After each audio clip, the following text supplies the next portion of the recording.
হারিয়ে যাওয়া এক ইসলামিক লাইব্রেরি থেকে যেভাবে আধুনিক গণিতের জন্ম। অনেক বছর আগে এক প্রসিদ্ধ ইসলামিক লাইব্রেরি বিশ্বে আরবি সংখ্যা নিয়ে আসে। বহু আগেই সেই লাইব্রেরি বিলুপ্ত হলেও গণিতে এটি যে বিপ্লব ঘটিয়েছিল তা আমাদের পৃথিবীকেই বদলে দিয়েছে। বায়াত আল হিকমাহ বা হাউজ অফ উইজডম প্রাচীন এই লাইব্রেরির এখন আর কোন অস্তিত্বই নেই, সেটি 13 শতকেই ধ্বংস হয়ে গিয়েছে।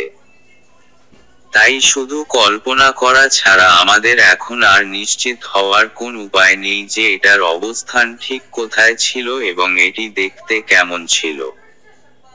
কিন্তু এই মর্যাদাপূর্ণ একাডেমি ইসলামের স্বর্ণযুগে ছিল বাগদাদের প্রথম বড় জ্ঞানচর্চার ক্ষেত্র।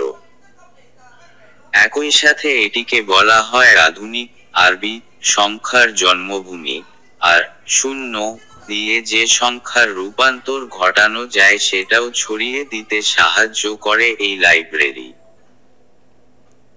প্রথম শূন্য সংখ্যাটি লেখার অস্তিত্ব পাওয়া যায় প্রাচীন মেসোপটেমিয়ায়, কিন্তু 5ম শতকের দিকে এটি ভারতের ব্যবহারের আগ পর্যন্ত এর কোন অর্থ ছিল না, আর এখান থেকেই শূন্য বাকি বিশ্বে ছড়িয়ে পড়ে, যদিও এরও কয়েকশো বছর আগে মায়ারা শূন্য ব্যবহার করেছিল বলে ধারণা করা হয়। এই লাইব্রেরির জন্ম 8ম শতকে খলিফা হারুন আল রশিদের ব্যক্তিগত সংগ্রহশালা হিসেবে। কিন্তু প্রতিষ্ঠার 30 বছরের মাথায় একে সাধারণ জনগণের পড়াশোনার জন্য খুলে দেয়া হয়। এই হাউজ অফ উইজডম সারা দুনিয়ার বিজ্ঞানীদের বাগদাদে হাজির হতে উৎসাহিত করে। তারা শহরের জ্ঞান চর্চার আগ্রহের কেন্দ্রবিন্দুতে উঠে আসে এবং একই সাথে মত প্রকাশের স্বাধীনতার প্রতীকও হয়ে উঠে এটি। মুসলিম, ইহুদি এবং খ্রিস্টান সব ধর্মের বিদ্বানদেরই এখানে আসার ও পড়াশোনার অনুমতি ছিল। বর্তমান সময়ে লন্ডনের ব্রিটিশ লাইব্রেরি বা প্যারিসের বিবলিওথেক ন্যাশনালে যে পরিমাণ সংগ্রহ হাউজ অফ উইজডমেও তেমনই ছিল। ফলে এটি সময়ের সাথে হয়ে ওঠে সারা দুনিয়ার বিভিন্ন পড়াশোনার ক্ষেত্রে অপ্রতিদ্বন্দ্বী এক কেন্দ্র, যার মধ্যে মানবিক ও বিজ্ঞান, গণিত, জ্যোতির্বিজ্ঞান, চিকিৎসা, রসায়ন, ভূগোল, দর্শন, সাহিত্য ও শিল্পকলা এমনকি আলকেমি ও জ্যোতিষশাস্ত্রের মতো বিষয়েরও চর্চা হতে থাকে।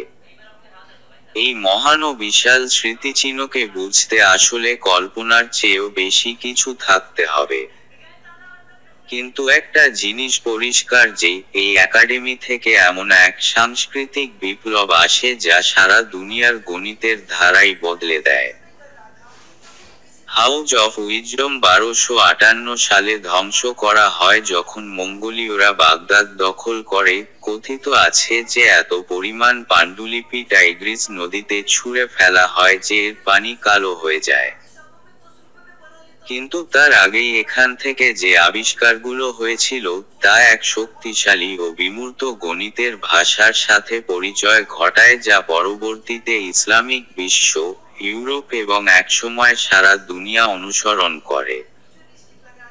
হাউজ অফ উইজডম ঠিক কোথায় বা কবে প্রতিষ্ঠিত হয় তার পুঙ্খানুপুঙ্খ বিশ্লেষণ আসলে আমাদের জন্য জরুরি নয়, বলছিলেন সারে বিশ্ববিদ্যালয়ের ফিজিক্সের অধ্যাপক জিমাল খলিলি। জরুরি হলো এসব বৈজ্ঞানিক ধারণাগুলোর ইতিহাস এবং সেগুলো কিভাবে আজ এ পর্যায়ে আসলো। গণিতের ক্ষেত্রে হাউজ অফ উইজডমের যে অবদান সেটা বোঝার জন্য আমাদের একটু টাইম ট্রাভেল করতে হবে। ইতালিয়ান রেনেসাঁর আগ পর্যন্ত শত শত বছর ধরে ইউরোপে গণিতের সাথে সমার্থক ছিল একটা নামই, লিওনার্দো দা পিসা, যিনি মৃত্যুর পরে ফিবোনাচ্চি নামে পরিচিত হন। 1170 সালে পিসায় জন্ম নেয়া এই ইতালিয়ান গণিতবিদ তার প্রাথমিক দীক্ষা লাভ করেন উত্তর আফ্রিকার উপকূলীয় বাণিজ্য অঞ্চল বুগিয়াতে। 20 বছর হওয়ার আগেই ফিবোনাচ্চি মধ্যপ্রাচ্যে পাড়ি জমান। তিনি তখন ভারত থেকে পারস্য হয়ে পশ্চিমে যে ধ্যান ধারণাগুলো আসে সেগুলোতে মজে ছিলেন। এরপর যখন ইতালি ফেরত আসেন, ফিবোনাচ্চি হিন্দু অ্যারাবিক গণনা পদ্ধতি নিয়ে প্রথম কোন পশ্চিমা কাজ হিসেবে তার বই লিবার আবাছি প্রকাশ করেন। যখন এ বই প্রথম 1202 সালে সামনে আসে তখন অল্প সংখ্যক কিছু পণ্ডিত হিন্দু অ্যারাবিক গণনা সম্পর্কে অবগত ছিলেন। ইউরোপিয়ান পণ্ডিত এবং ব্যবসায়ীরা তখনও রোমান গণনা পদ্ধতি অনুসরণ করে আসছিল, যে পদ্ধতিতে গুণ ভাগ করা ছিল ভয়াবহ রকমের দুরূহ কাজ। ফিবোনাচ্চির বই পাটিগণিতের ক্ষেত্রে এই সংখ্যা পদ্ধতির ব্যবহার দেখায়, বিভিন্ন কৌশল দেখায় যা দৈনন্দিন সমস্যা যেমন মুনাফা, অর্থ বিনিময়, ওজন, পণ্য বিনিময় ও সুদ ইত্যাদি ক্ষেত্রে কাজে আসে। যারা গণনার শিল্প সম্পর্কে জানতে চায়, এর সূক্ষ্ম ও নির্ভুল দিক বুঝতে চায়, তাদের অবশ্যই আগে হাতে গণনা শিখতে হবে। ফিবোনাচ্চি তার এনসাইক্লোপিডিয়া আকারের বইয়ের প্রথম চ্যাপ্টারেই লেখেন। একই সাথে সেসব সংখ্যার সাথে পরিচয় করান যা এখন বাচ্চাদের স্কুলে শেখানো হয়। 9টি সংখ্যার সাথে শূন্য প্রতীক, যেটাকে বলা হয় জেফির, এগুলো দিয়েই যে কোনো সংখ্যা লেখা যায়। এরপর হঠাৎ করেই গণিত যেন সবার ব্যবহার উপযোগী হয়ে ওঠে। ফিবোনাচ্চির এই বিশেষ প্রতিভা শুধু গণিতেই সীমাবদ্ধ থাকেনি, বরং তিনি কয়েক শতাব্দীর মুসলিম বিজ্ঞানীদের গণনা সূত্র, তাদের দশমিকের হিসাব, তাদের বীজগণিত, এসব কিছু দারুণভাবে অনুধাবনে সক্ষম ছিলেন। আর প্রকৃতপক্ষে লিবার আবাছি নবম শতকের গণিতবিদ আল-খাওয়ারিজমির অ্যালগরিদমের উপর ভীষণভাবে নির্ভরশীল ছিল। তিনি যেভাবে তার বইয়ে সমাধানগুলো হাজির করেন, তাতে পদ্ধতিগত উপায়ে প্রথমবারের মতো চতুষ্কোণের সমাধানের সূত্র উঠে আসে। গণিতে অসাধারণ অবদানের জন্য আল-খাওয়ারিজমিকে প্রায়ই বলা হয় ফাদার অফ অ্যালজেব্রা। 821 সালে তিনি জ্যোতির্বিদ এবং প্রধান লাইব্রেরিয়ান হিসেবে হাউজ অফ উইজডমে নিয়োগ পান। আল-খাওয়ারিজমির লেখা প্রথমবারের মতো মুসলিম বিশ্বকে দশমিক সংখ্যা পদ্ধতির সাথে পরিচয় করাই, বলেন আল-খালিলি। লিওনার্দো দা পিসার মতো অন্যরা এটাকে ইউরোপ জুড়ে ছড়িয়ে দিতে সাহায্য করেছে। আধুনিক গণিতে ফিবোনাচ্চির যে প্রভাব তার একটা বড় অংশের কৃতিত্ব আসলে আল-খাওয়ারিজমির। আর এভাবেই 400 বছর আগে পরের এই দুই পণ্ডিত সংযুক্ত হন এক প্রাচীন লাইব্রেরি দ্বারা। মধ্যযুগের সবচেয়ে আলোচিত গণিতবিদ কাঁধে কাঁধ মিলিয়ে আছেন আরেক দূরদর্শী চিন্তাবিদের সাথে, যার এই আবির্ভাব ঘটে ইসলামের স্বর্ণযুগের এক প্রখ্যাত প্রতিষ্ঠানের মাধ্যমে।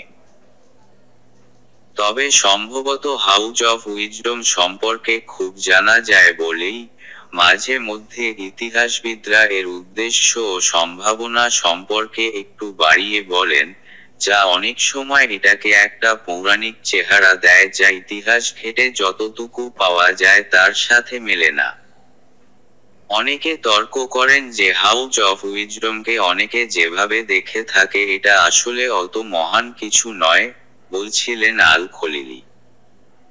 কিন্তু আল-খাওয়ারিজমির মতো মানুষদের সাথে এর সম্পর্ক, গণিত, জ্যোতির্বিদ্যা ও ভূগোলে তার অবদান, এসব আমার কাছে প্রমাণ হিসেবে যথেষ্ট যে হাউজ অফ উইজডম আসলে সত্যিকার একটা একাডেমির মতোই ছিল। এটা শুধু অনুবাদ বইয়ের সংগ্রহশালা ছিল না। লাইব্রেরির অনুবাদক ও পণ্ডিতরা কঠোর পরিশ্রমের মাধ্যমে নিশ্চিত করেন যাতে তাদের কাজ সাধারণ মানুষ সহজেই পড়তে পারে। হাউজ অফ উইজডম ভিত্তিগতভাবেই গুরুত্বপূর্ণ, আর যেহেতু অনুবাদ ছিল, আরবি পণ্ডিতরা গ্রিক ধারণাগুলো আঞ্চলিক ভাষায় অনুবাদ করেন, সেসবই আমাদের গণিত সম্পর্কে জানার ভিত্তি, বলেন যুক্তরাজ্যের ওপেন বিশ্ববিদ্যালয়ের গণিত ইতিহাসের অধ্যাপক জুন ব্যারো গ্রিন।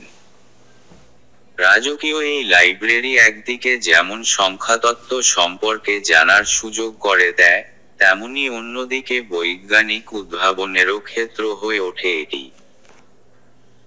আমাদের বর্তমান যে দশমিকের হিসাবের বহু আগে যখন বাইনারি প্রোগ্রাম দ্বারা আমাদের কম্পিউটার সিস্টেম আসেনি, এমনকি প্রাচীন মেসোপটেমিয়ানরা যে পদ্ধতি ব্যবহার করত বা রোমান সংখ্যাও প্রচলনের আগে, মানুষ টালি পদ্ধতিতে তাদের হিসাবপত্র লিপিবদ্ধ করত।